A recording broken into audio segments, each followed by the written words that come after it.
Salut tout le monde, bienvenue à ce tout nouvel épisode de la Caravane Sportive. Je suis Charles Thomas, mais comme toujours, appelez-moi Touchback et je suis accompagné de... Olivier. Et Jérémy.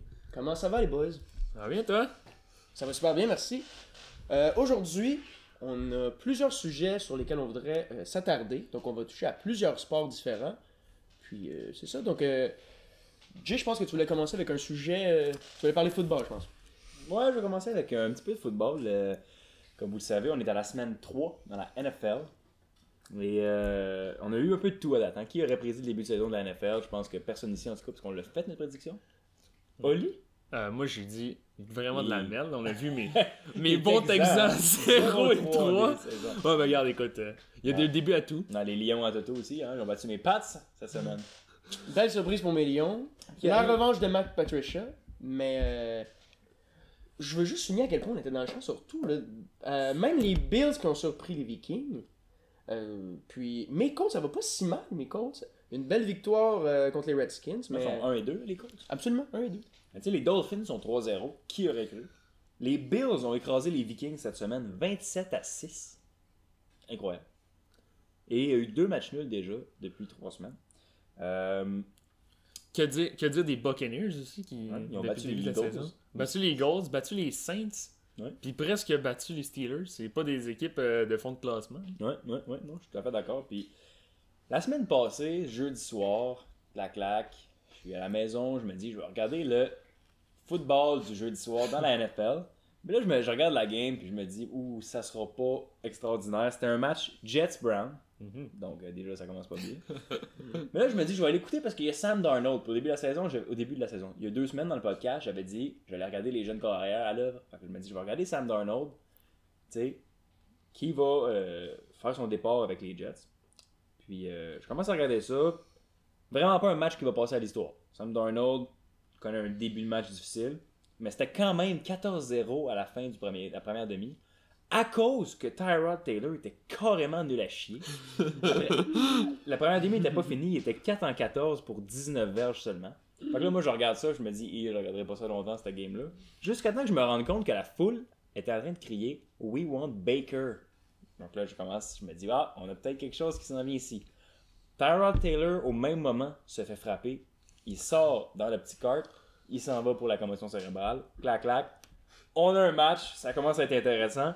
Puis là, les gars, c'est ça que je voulais vous dire, que Baker Mayfield, c'était incroyable, sa sortie. Il se pointe, c'est 14-0. Il a été exceptionnel. Il avait un bras canon. Je pensais regarder mon Tom Brady ou encore Aaron Rodgers.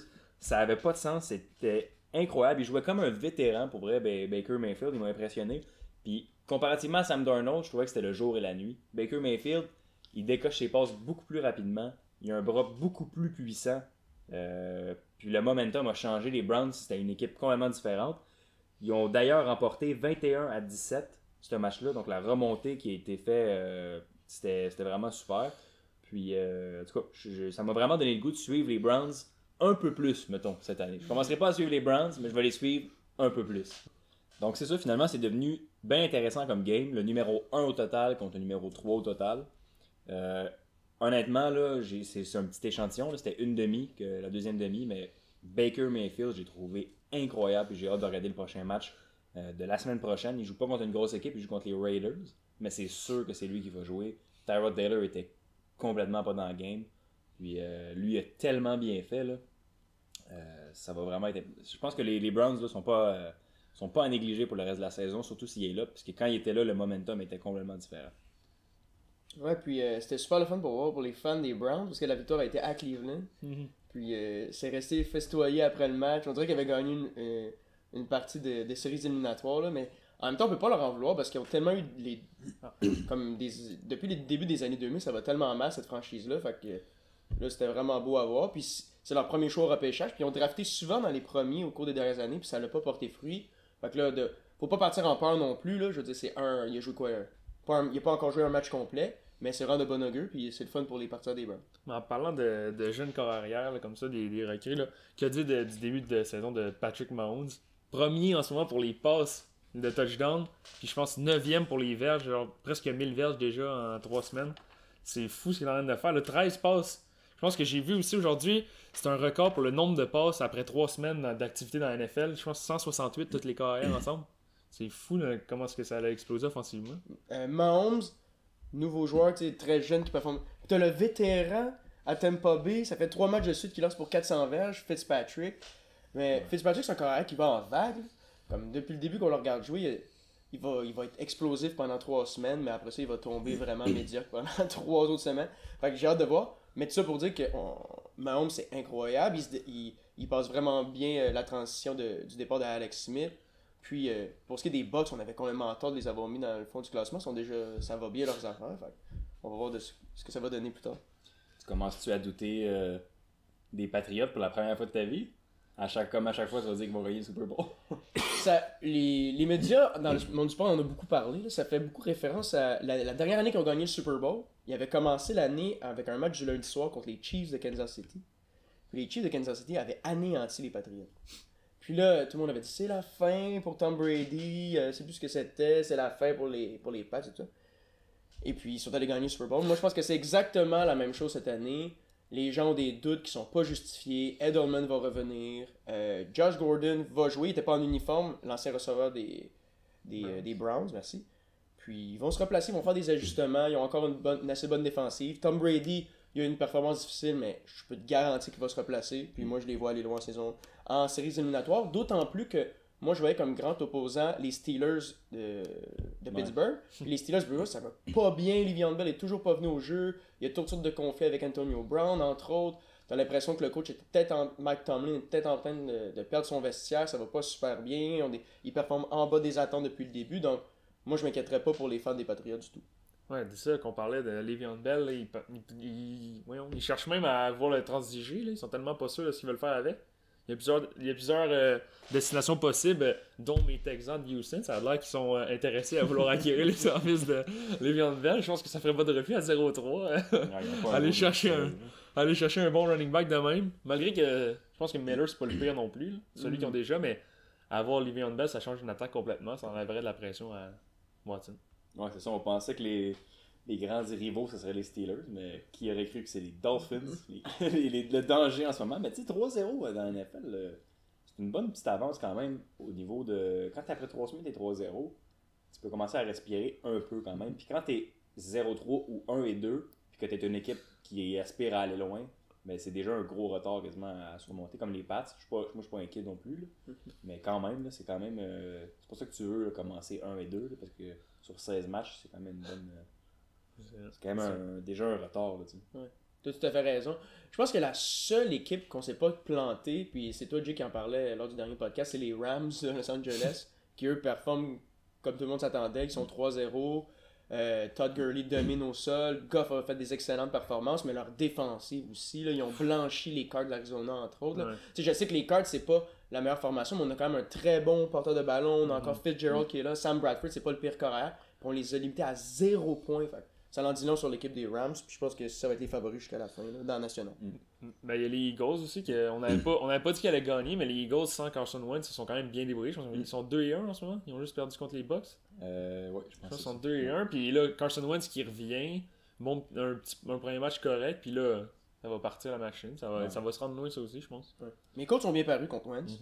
20-16, comme tout à l'heure en heure, mais ça reste une défaite. D'ailleurs, parenthèse sur Andrew Luck, j'ai écouté un reportage que les gens sont vraiment inquiets par rapport à son bras, parce qu'il y a une blessure à l'épaule, il revient d'une blessure à l'épaule. Puis il manque beaucoup de vélocité sur ses passes, souvent sur des tracés, il va pas se rendre à son receveur. Puis même que lors du dernier match, dans une situation de Hail Mary, ils l'ont sorti pour amener le carré numéro 2 pour le faire faire. Ah, ouais. Fait que les gens ont beaucoup d'inquiétudes par rapport à son bras. Mais ça l'a caché une blessure que l'équipe le sait, mais que dans le fond, ils veulent pas le dire. Tu sais, quand tu sors ton carrière parce que c'est un Hail Mary, c'est parce qu'il est pas capable de lancer plus fort que... Ouais, ça ou par mesure préventive, mais là encore, là, c'est un peu bizarre. Fait que ça va être à suivre. Là. J'espère pour mes Colts qu'ils l'ont pas ramené trop tôt. Là. Il a quand même raté toute la saison passée. C'est vrai que s'il l'envoie dans la mêlée, il lance un Mary, il se blesse, puis il peut pas le trader. Ouais. T'as de l'air fou, hein. Il peut pas le trader. T'as de l'air encore plus fou de même parce que personne ne va vouloir. C'est un vice caché, là, c'est sûr que. Comme quand t'achètes une maison, là, c'est sûr qu'il y a de quoi qui marche pas. En même temps, c'est pas très vendeur pour encore sortir pour. Ouais. Parce qu'on voyait ça souvent avec des carrières, comme par exemple Peyton Manning ces dernières années, quand il vient le temps d'un Hail Mary, il amenait le carrière numéro 2 parce qu'il avait un meilleur bras. Mais tu sais, Andrew Luck, il est censé être dans son prime, fait que c'est un peu une drôle de situation. Ouais, Mais il est-tu reconnu pour avoir un gros bras? Ouais, je sais pas. c'est- Ouais, normalement, ouais. Ben, au Parce qu'il y en a- college, oui. Ok. C'est la cata. On va voir, là. Ali, tu voulais-tu, maintenant on va parler de football, je pense que tu voulais parler un peu de soccer ou Ouais, un autre genre de football. un autre genre de football? Pour ceux qui ont eu la piqûre du soccer cet été avec la Coupe du Monde, ben ça se reprend de plus belle avec la Champions League qui a commencé la semaine passée, ben, le 18 septembre, les premières semaines, puis que ça se déroule jusqu'en décembre pour les phases de groupe. Puis il y a plusieurs matchs vraiment intéressants. Là. C'est sûr que des fois, on a des petits matchs entre des équipes qui peuvent être moins intéressantes de Suisse contre mettons, aux Pays-Bas, mais on a des groupes assez intéressants. Là. J'en ai noté deux, le groupe B et le groupe H, qui a trois bonnes équipes ensemble qui fait que ça va donner des matchs assez intéressants à regarder. Moi, je sais que quand je suis en classe et que je regarde les ordinateurs avant de moi, il y en a beaucoup qui écoutent les matchs de soccer. Là. Je dis ça de même. Là. Désolé, les professeurs. Mais c'est ça. Dans la première semaine de match, il y a eu l'Inter contre les Spurs, dans une équipe d'Italie contre d'Angleterre, qui sont dans le même groupe, qui sont assez... deux bonnes équipes qui pourraient faire parce que dans le fond on a juste deux par groupe qui passent, fait que dans le fond il y en a une des deux qui vont être éliminées puisqu'il y a le Barça, puis Barça c'est pas sûr qu'ils vont passer. Puis les Spurs qui ont fait comme d'habitude, ils ont souvent l'habitude de perdre ou de faire des choses ridicules. Ils gagnaient avec 4 minutes à faire, puis l'Inter a réussi à faire 2 buts genre à la fin, puis ils ont vraiment... C'est vraiment la catastrophe pour les Spurs parce qu'il y a une défaite contre l'Inter, ça va devoir les forcer à gagner contre Barça s'ils veulent passer. Ça va être assez difficile. Sinon, il y a mon équipe, le PSG, qui ont perdu contre Liverpool. Neymar qui s'était permis de dire de faire son classement de la Ligue d'Angleterre, puis il avait omis de mettre Liverpool dans son top 5 des meilleures équipes. Puis là, après ça, il se fait battre 2 semaines plus tard par eux, ça va pas très bien. Puis sinon, Lyon qui a battu Man City, ça aussi c'est quand même surprenant parce que Man City, c'est quand même une équipe qui est assez. Qui est peut-être vraiment forte dans le soccer, surtout en Angleterre, puis quand même des favoris pour gagner la Champions League. Fait que ça se bat par Lyon, c'est quand même surprenant, mais ils ont le temps de se rattraper. Il y a 6 matchs au total. Ça dure combien de temps, ça? Dans le fond, c'est des groupes de 4, puis ils font 2 matchs contre chaque équipe. Fait qu'ils ont 6 matchs à faire. Okay. Puis les 2 meilleurs, ils passent. Puis après ça, c'est 8e de finale, 8e, quart, demi-finale.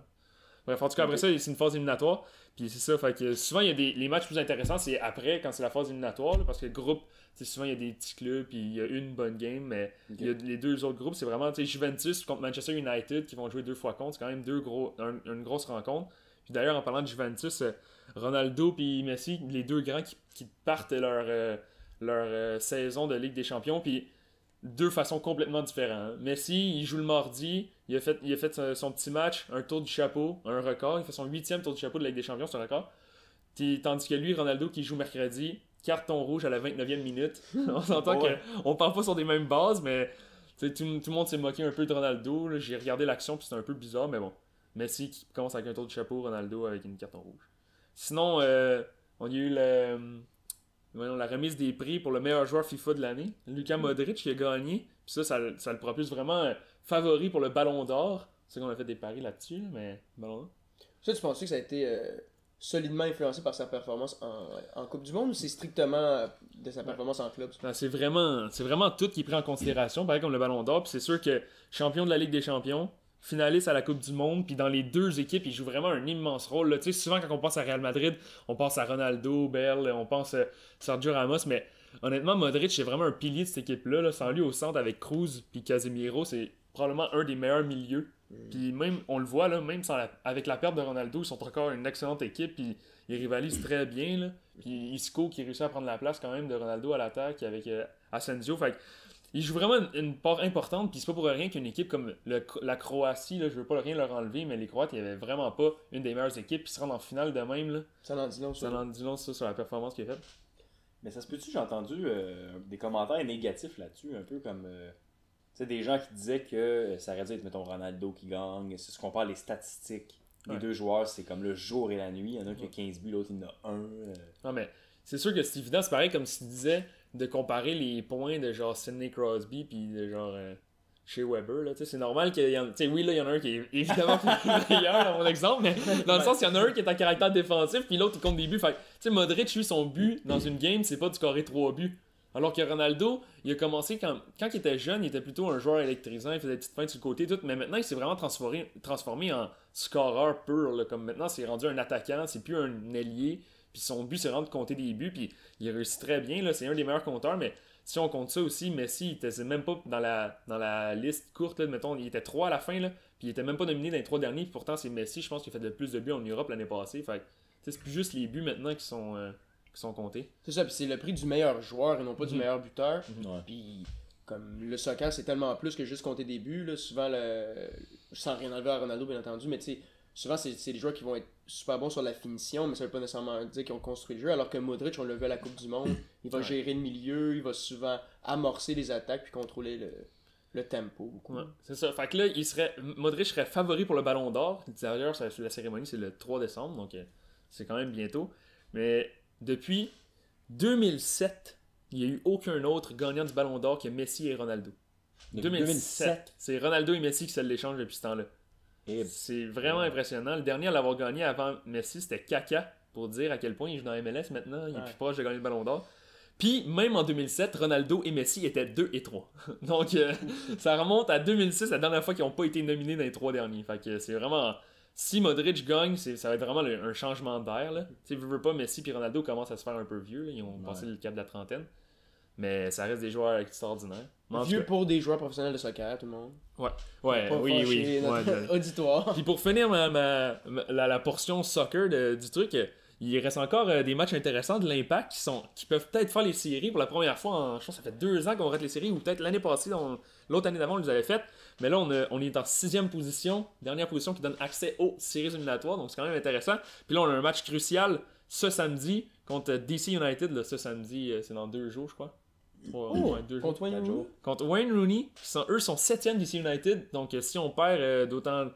On perd notre place, on perd notre 6e place. Dans le fond, DC United vont arriver carrément des morts de faim. Ouais, des morts de faim. Morts de faim. Il faut voir que l'Impact soit aussi des morts de faim. Le couteau entre les dents. Le couteau entre les dents pour dire, comme quand on était jeune. Mais ouais, il reste 4 matchs à la saison, fait que si vous n'avez pas l'occasion d'aller au stade, vous pouvez syntoniser ça à la télévision. Ça va être vraiment intéressant à voir.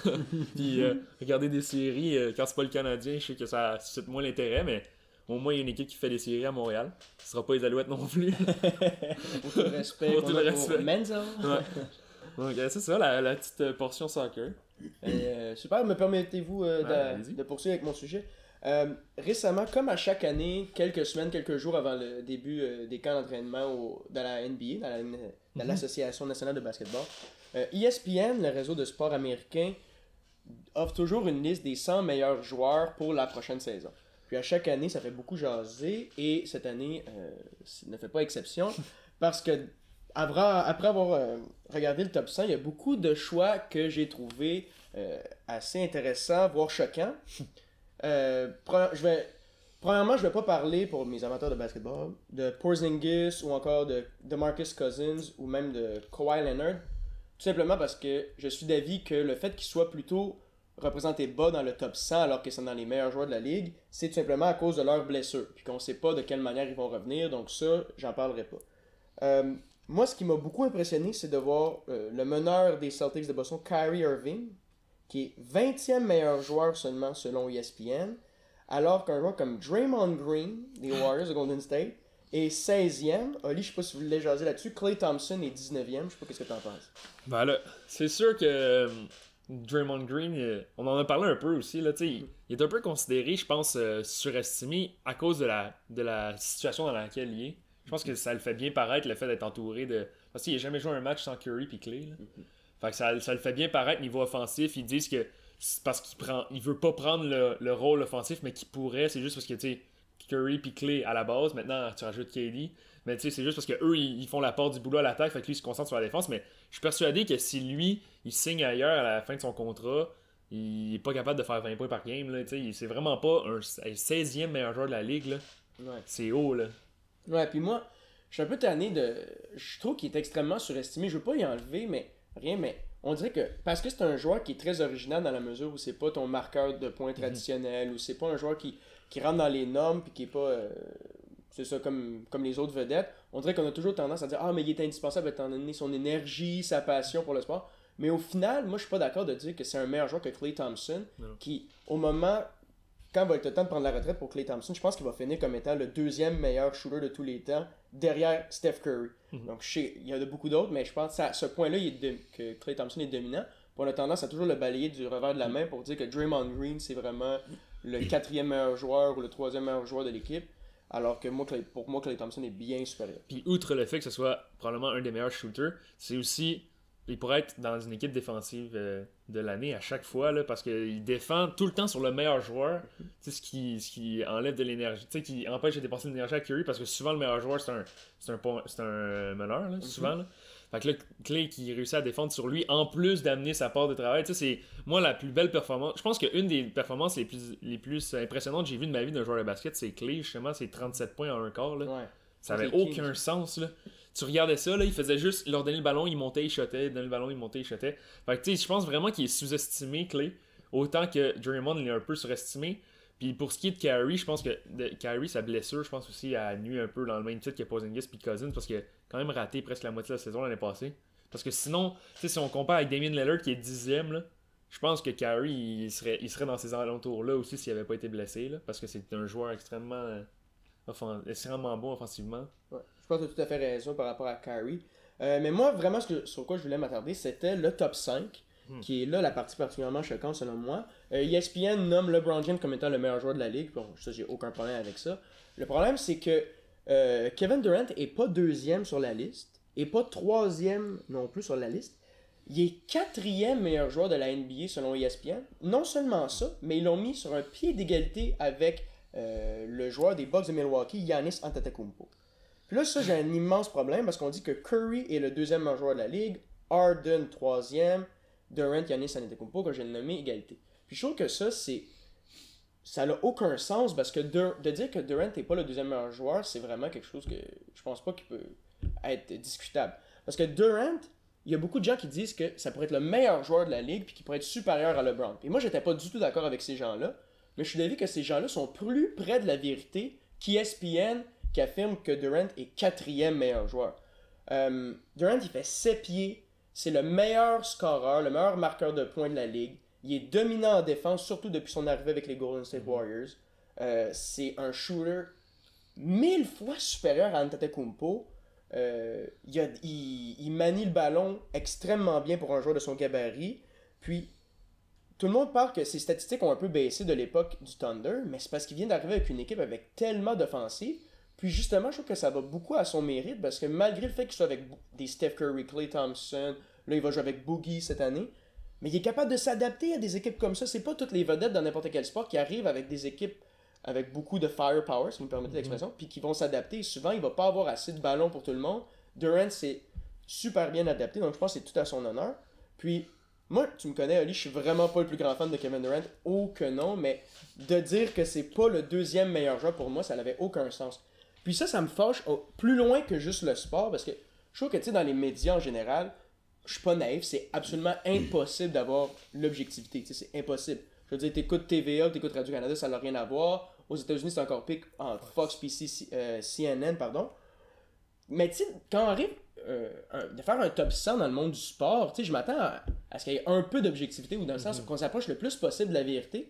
Puis là, je regarde ce top 100-là, puis je me dis, ok, ESPN, ils veulent juste vraiment choquer ou faire parler, puis ça fonctionne, parce qu'après ça, tous les podcasts sportifs, nous on en parle aujourd'hui, ça fait réagir, mais je trouve que c'est vraiment pas correct dans un sens, parce que c'est de la fausse information jusqu'à un certain point de dire que Kevin Durant c'est le quatrième meilleur joueur, puis que c'est pas le deuxième meilleur qui suit LeBron. Mais comme tu dis, à chaque année ils le font. Là. L'année passée, la polémique c'était Carmelo, qui était vraiment trop bas, que tout le monde en parlait. Fait que ça force que t'en parles, mais veux pas, eux ils le savent. Là. Parce que tu sais, moi j'ai beau être un très grand fan de Steph Curry, je le sais bien que si tu le mets dans une équipe, là, c'est beau avoir le meilleur talent du monde, là, Durant à sa grandeur puis au talent de tout ce qu'il peut faire. Parce qu'on dirait qu'il peut tout faire ce que Curry fait, mais à 7 pieds ou le 10 pieds 3, tu sais. Fait que tu sais, c'est sûr que les personnes qui pensent que Curry c'est le deuxième plutôt que KD, ils se mettent le doigt dans l'œil, moi je pense, là, parce que vraiment ça n'a aucun sens. Juste quand tu fais la comparaison Durant, Giannis Antetokounmpo, c'est le même genre de joueur dans la mesure où ils jouent la même position, ils ont sensiblement le même gabarit, mais Durant est tellement meilleur en shoot, fait que juste ça devrait débalancer la chose. Donc, c'était ma parenthèse top 100 ESPN. Ouais. Mais tu penses qu'ils veulent juste faire parler, dans le fond? ils veulent qu'on parle du top 50 ESPN à chaque année autant ou plus que l'année d'avant. Fait qu'ils sortent des genres de upsets comme ça, dans le fond. C'est une bonne question, mais pour te donner une idée, c'est un top 100 de ESPN. Puis j'écoutais un talk show de ESPN également, puis ils critiquaient leur propre top 100 en disant que ça avait pas de bon sens. Fait que tu comprends un peu à quel point je trouve que ça me frustre un peu ce genre de top 100 là. Le reste du top 5, t'es d'accord avec ça?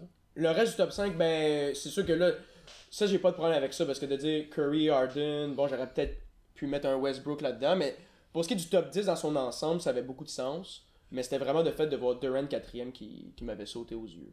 Ouais, mais est-ce que tu penses que c'est l'effet loyauté qui bouge ça? Est-ce que le fait que l'image de KD dans les dernières années avec son arrivée avec Golden State, ça l'a un peu terni son image? Fait que là, alors que Curry, ça a l'air d'être le gars parfait qui fait des soupers de famille le dimanche puis qui joue au basket le samedi. Ça a l'air d'être ça, là? Peut-être, mais à ce moment-là, il fait un top 100 des joueurs les plus aimés de la NBA. Fait pas, là, on me présente ça comme étant le top 100 des meilleurs joueurs pour la prochaine année. T'as pas le choix de mettre Durant. Puis en même temps, il y a toujours. Chaque joueur, on dirait, a ce petit comité de personnes, de fans là, qui traitent. Mais j'ai jamais vu du monde ardent défendeur de KD, moi. Depuis qu'il est parti de Oklahoma, en tout cas. Parce que, tu sais, quand tu es sur les médias sociaux, tu regardes une petite nouvelle sur LeBron, t'as toujours la petite gang de fans qui défend. Quand Curry, c'est la même chose. Westbrook aussi, c'est l'enfer. Kobe, qu'on voit encore, même s'il joue plus. Mais, tu sais, j'ai jamais vu un groupe de personnes défendre Durant. Genre, arrêtez de dire, là. Fait que est-ce que c'est plus facile, lui, de le mettre plus bas parce que personne va chialer pour ça? Mais en même temps, les fans, c'est pas des caves, là, ils savent qu'il est deuxième meilleur. C'est ça, mais c'est loin d'être le deuxième joueur le plus aimé de la ligue, là, mais je veux dire, pour tout ce que j'ai nommé tantôt, j'aurais pu rajouter aussi le fait que c'est un joueur qui est extrêmement clutch, comme les deux dernières. On le critiquait beaucoup de prendre des mauvais tirs puis de mal gérer les fins de match à Oklahoma City, mais les dernières séries contre. La première fois qu'il a gagné un championnat avec les Warriors, il a inscrit un 3 points incroyable par-dessus LeBron James. Il a aussi fait il a été 2 fois de suite MVP des Finals en 2 ans, donc ça l'en dit long sur le joueur. Puis c'est ça. C'était vraiment juste pour ça. Mais ça a fonctionné au final parce que j'en ai parlé de leur top 100, mais ça m'a dérangé. Petite parenthèse rapidement, mon joueur préféré, Kemba Walker, qui a enfin reçu du respect parce qu'il a été nommé 27e, il a été nommé meilleur que John Wall, le meneur des Wizards. Donc, le meneur des Hornets de Charlotte et mon joueur préféré, Kemba Walker, qui reçoit enfin un peu de respect. Moi, je l'aurais même mis plus bas que ça, mais bon, je suis peut-être un peu biaisé. Pas beaucoup d'objectivité. C'est ça, moi non plus. Me permettez-vous une autre petite parenthèse basketball, très rapidement. Vous me connaissez, ma passion sur le style, les gars, surtout les shoes. Cette année, une nouvelle qui me plaît même énormément dans la NBA cette année, c'est que la NBA a enlevé la politique ou les règlements par rapport aux couleurs des souliers que les joueurs doivent porter sur le terrain.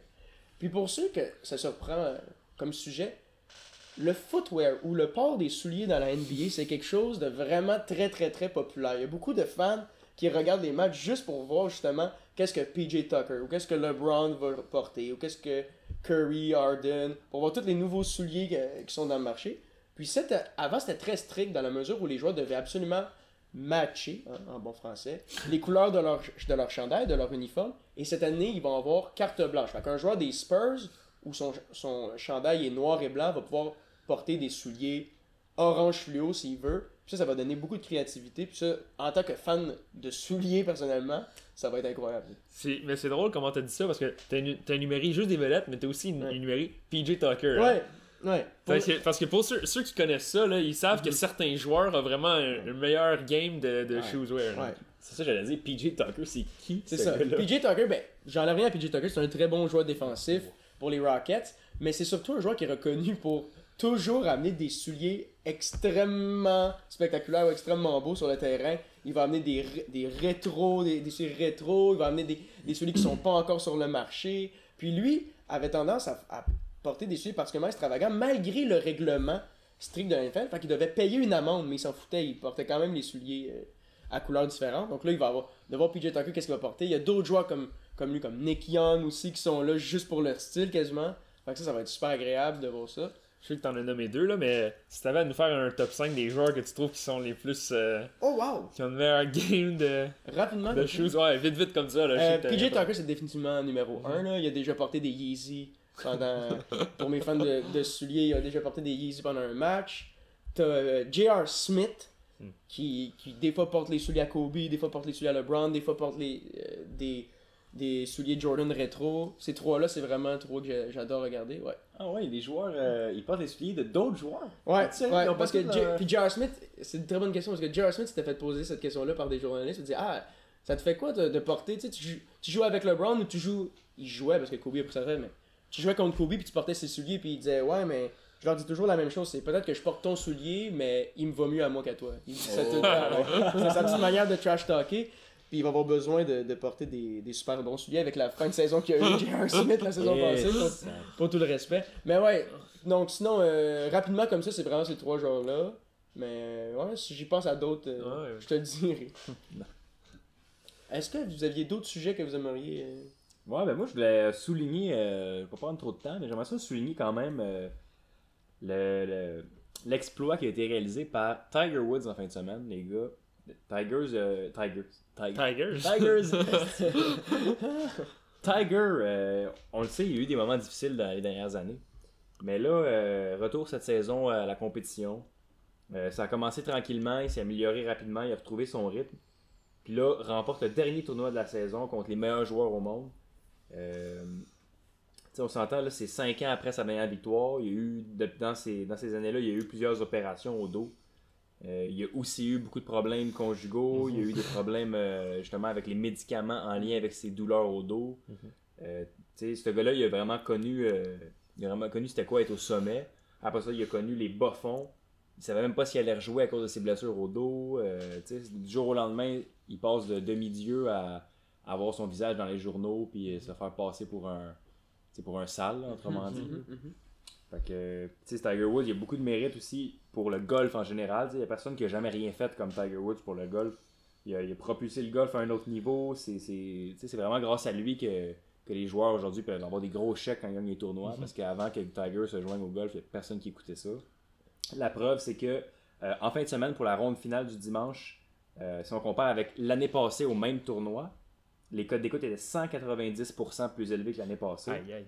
Puis c'était les meilleurs codes d'écoute en 20 ans depuis que le golf est à la télé en fait. Fait que vraiment Tiger, moi je lève mon chapeau là, malgré tout ce qui est arrivé dans sa vie personnelle. Je trouve que c'est vraiment incroyable ce qu'il a fait. Puis j'étais tellement content. Puis même que j'ai regardé toutes les reprises de ce tournoi-là, ben pas toutes, là, mais toutes les reprises de Tiger de sa ronde finale parce que c'était vraiment incroyable. Puis à la fin, tu peux voir là, au 18e trou, il y a une marée de personnes qui le suivent. J'ai jamais vu ça. C'est noir de monde. Il y a des agents de sécurité qui retiennent les partisans qui voulaient aller sur le terrain. Il y a à peu près des dizaines de milliers de cellulaires qui le filment à la fin. Fait qu'il y a vraiment eu... la pression était sur ses épaules, puis il a géré comme le bon vieux Tiger là, quand on était jeune, avec son polo rouge le dimanche. Quel homme. Fait que je tiens à... On clappe pour ça ou pas, les gars? On clappe. Moi, j'en ai une pour toi. Est-ce que c'est quoi le plus grand retour pour toi, GSP ou Tiger? Je sais que t'as un petit parti pris GSP. Moi, je suis là. vraiment vendu GSP, Ouais, mais je pense que le retour de Tiger Woods, c'est plus gros au niveau sportif, parce que Tiger, c'est plus que GSP, je pense. Là, c'est vraiment le visage du golf, un peu comme Usain Bolt pour la course, puis Michael Phelps pour la nage. Là. Mais c'est un peu... c'est dur à dire. Les deux, c'est des grands retours, mais il n'y en a pas un qui m'a moins impressionné que l'autre, mettons. Ouais, pensez-vous que... Puis je sais pas si c'est la bonne... Vous me donnerez votre avis, mais est-ce que vous pensez que le jour où Tiger Woods va prendre sa retraite, c'est l'athlète qui va avoir le plus grand impact sur son sport? Parce que je pensais à ça, le jour où Federer va prendre sa retraite, tu sais, Federer, ça va être fou comment ça va faire mal au tennis, mais il y a tout de même Nadal ou des Djokovic. Je sais que Rory McIlroy est assez populaire, mais est-ce que... Je pense pas que Rory McIlroy est pour Tiger Woods que Nadal est pour Federer. Puis, je trouvais que la comparaison avec des sports d'équipe était pas vraiment adéquate parce que, je veux dire, Kobe Bryant, ça va être une légende du basket. Les codes d'écoute continuent d'aller en augmentant parce qu'il y a beaucoup d'autres vedettes dans son sport. Fait que je me demandais ce que vous en pensez. Ouais, ben, j'ai pensé à ça aujourd'hui d'ailleurs, tu sais, pendant que je regardais, je repensais au golf et à Tiger Woods, puis je me suis posé la même question. Ça va être un peu la fin du golf pour une certaine période quand Tiger va arrêter de jouer? Parce que Tiger, c'est plus le visage du golf que, je pense, comme tu dis, que n'importe quel athlète dans un autre sport. Puis les comparatifs que j'ai pensés, c'était Serena Williams au tennis féminin. Puis justement, Roger Federer. Il y a aussi, c'est sûr, des noms qu'on associe autant comme Usain Bolt, comme j'ai dit, là, à la course, ou Michael Phelps à la nage. C'est ces genres d'athlètes-là qui marquent le sport, puis que je pense que de notre vivant, peut-être qu'on n'en verra pas un autre marquer, mettons, certains sports comme eux ils l'ont marqué. Mais Tiger Woods, je pense réellement, parce que quand il était absent de la compétition pendant plusieurs années, là, même s'il y avait Rory McIlroy qui était jeune, puis relativement charismatique là, pendant certaines années, ça n'a rien changé. Les gens ne sont pas du tout attachés à ce gars-là comparativement à Tiger Woods. Tiger Woods, c'est un phénomène, là, puis je sais pas c'est son grand talent, mais il y a vraiment il y a rien à voir là, les autres. Mais je pense c'est vraiment Tiger Woods, s'il y a un comparable à faire, parce que souvent j'en entends parler de ça, c'est vraiment, je pense, Michael Jordan des années 90, dans le sens que j'écoute souvent des personnes parler, puis que ce soit des Européens ou même des Québécois, il y a beaucoup de monde qui ont découvert le basketball grâce à Michael Jordan, que ce soit en Europe, là, même genre, quand j'écoute des vidéos sur YouTube du monde, là, souvent ils ont découvert le basketball grâce à Michael Jordan, puis je pense qu'il y a beaucoup de monde qui genre Tiger Woods a vraiment démocratisé le golf, dans le sens que comme il y a beaucoup de monde qui s'intéressait pas nécessairement au golf, mais quand le voyant jouer, ça leur a donné un intérêt parce que ce qu'il faisait dans le temps, tu sais, quand nous on était plutôt jeunes là, quand il était dominant, mais ce qu'il faisait c'était irréel là. Fait que je pense vraiment que c'est le même impact là. Je pense vraiment qu'il y a comme Michael Jordan puis Tiger Woods, parce qu'en ce moment même Usain Bolt, je pense que même si c'était l'image de la course, il y a personne qui a commencé à courir parce qu'il a vu Usain Bolt faire ça là. Non, c'est ça, peut-être moins. Mais tu sais, Tiger Woods, en plus, là, il est pas si vieux en ce moment. Là. Je pense qu'il a 42 ans ou 40 quelques années. Je pourrais pas dire, mais c'est... Mais, tu sais, ce gars-là, cette victoire-là, puis sachant qu'il n'a pas joué dans les dernières années, c'était son 80e titre d'un tournoi majeur, quand même. À l'âge qu'il a, c'est fou. Ça veut dire que, tu sais, ça m'a juste rappelé à quel point que quand on était plus jeune puis qu'on regardait le sport, à quel point qu'il était dominant puis qu'il gagnait, tu sais, à un rythme incroyable. Ouais, je pense aussi que la grande popularité de Tiger Woods, puis son impact sur le golf, c'est le fait que ça va avec le style de sport. Parce que le golf, veut pas, c'est pas aussi électrisant que d'autres sports. Fait que d'avoir un personnage aussi charismatique et aussi vedette que Tiger Woods, ça l'apporte beaucoup à ce sport-là, justement. Alors que tu comparais avec Usain Bolt, la comparaison est excellente, mais la seule chose, c'est que c'est sûr qu'il va en avoir un autre, parce que c'est un sport qui est ultra dynamique, ultra spectaculaire, l'athlétisme. Donc le prochain à gagner les médailles d'or, ça va être une première vedette qui va pouvoir transporter ce sport-là, selon moi. Alors qu'au golf, vu que c'est un peu stagnant comme sport, j'enlève rien, là, toutes mes excuses au sport, mais aux fans de golf, mais même s'il y a un autre joueur qui arrive, vu qu'il n'y a pas le pedigree, puis comme l'espèce d'aura que Tiger Woods a, on dirait que ça déplace moins, ou que ça attire moins l'attention, parce que même s'il y a des très bonnes performances, vu que ça reste du golf, c'est rare que tu vas rester rivé sur ton écran à regarder une ronde de golf au complet. Surtout que, tu sais, la période où le joueur que tu veux regarder est en train de frapper, c'est très cool. Faut quand même que tu t'engages à regarder toutes les autres. Donc, c'est ça, je pense que c'est l'impact de Tiger Woods est d'autant plus grand étant donné que c'est au golf. Ouais, puis tu sais, ce que tu dis, c'est tellement un bon point. Là, comme les gens, la preuve, c'est que les gens qui regardaient le tournoi en fin de semaine, là, ils voulaient pas savoir qui allait gagner ce tournoi-là. Ils voulaient savoir si Tiger Woods allait gagner ce tournoi-là. Puis, comme apparemment qu'il y a d'autres golfeurs, justement, par exemple les Rory McIlroy et compagnie, quand Tiger était au 18e trou, sont allés voir si Tiger allait gagner parce qu'ils voulaient vraiment, tu sais, ils voulaient savoir parce qu'ils ont dû grandir aussi, là, les plus jeunes, en regardant Tiger Woods. Là, ceux qui sont plus jeunes, là, mettons, là, ça doit être leur idole de jeunesse. Ce gars-là, ça se pointe personne. T'étais pas un fan de Bubba Watson là, quand t'étais jeune. T'étais un fan de Tiger Woods parce qu'il y avait juste lui qui dominait le sport comme ça. Donc, en tout cas, c'est ça.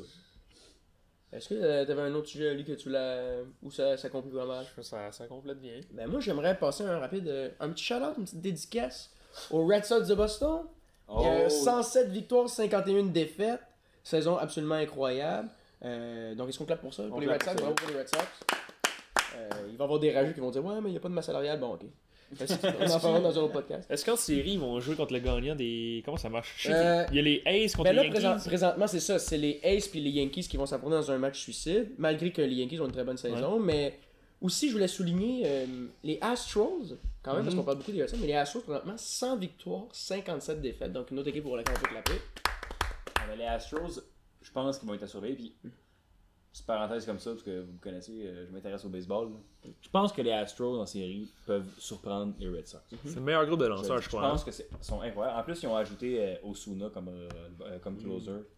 ils vont être durs à Mais battre. est-ce c'est-tu considéré comme le meilleur groupe de lanceurs? C'est pas le Les- meilleur. avec les Red c'est- Sox? C'est un des meilleurs. Ouais. Moi, je pense qu'il est supérieur aux Red Sox. C'est pas le meilleur Verlander. Lex, beaucoup Ouais. d'expérience aussi. Mais c'est fou de penser que les Red Sox, avec une fiche de 107 victoires, Ouais. les Astros, ils sont pas loin derrière avec 100 victoires. C'est fou. Les Yankees aussi, ils sont pas loin. Ouais, ils ont comme. Presque. Je pense qu'ils sont quand même à 9,5 matchs des. Ah oui, ok, Ouais. ils ont glissé. Puis, ouais, sinon, dans la nationale, reste à voir qui les Cards peuvent être encore dans la course avec les Brewers et les Rockies pour le meilleur deuxième. Fait que ça reste à voir. Mais sinon, c'est pas mal dessiné. Ça va être intéressant de voir les séries. On en parlera rendu là, j'ai envie de dire. Est-ce que vous aviez des dédicaces, des petits trucs à souligner? Moi, shout out, c'est pas vraiment à quelqu'un, mais c'est à un événement en tant que tel. Avez-vous vu ça? Je pense que c'est hier ou avant-hier. Radulov, son chandail. J'ai vu, ouais. Tu l'as vu? Ouais. Je sais pas qu'est-ce qui est arrivé. Il est comme shrinké en bon français. Ouais. Il était genre plus bon en 2 périodes. Il était genre trop petit. Fait que là, ils ont pris il n'y avait pas de chandail de sport, je ne sais pas pourquoi. Ils ont pris le chandail d'un partisan dans la première rangée, puis il y avait un chandail, un jersey de Radulov. Ils ont juste pris son jersey, Radulov il a fini la game avec ce jersey-là. Ah, ouais. Puis à la fin, il a redonné plein de supports, il a signé son nom, il a signé le chandail, puis il l'a redonné aux partisans. Fait que, Clap pour on ça. peut claquer pour ça. Moi, si je me lance sur la séquence des shout-outs, je pense que je vais dire félicitations à Kotkaniemi qui va probablement commencer la saison à Montréal. Je Ah, pense que c'est ça qui va se shout-out à faire. quelqu'un. Ah, ouais. À genre 18 ans et 2 jours. Hein. Ouais, je pense bien. Est-ce qu'on peut ne pas clapper pour Max Domi qui a fait une drôle de première, oui. de première Ah oui, intervention? monsieur. Ok, on peut clapper quand même. Là. On se clap pour le Il non-clap. clappe. Moi, je clame pour la suspension qu'on a donnée, un bon Ah, 5 allez. matchs. Allez. Donc, est-ce que vous aviez quelque chose d'autre à rajouter? Non. Ben, c'est ce qui conclut l'épisode. Merci tout le monde, puis on se voit pour le prochain épisode. Salut! Salut.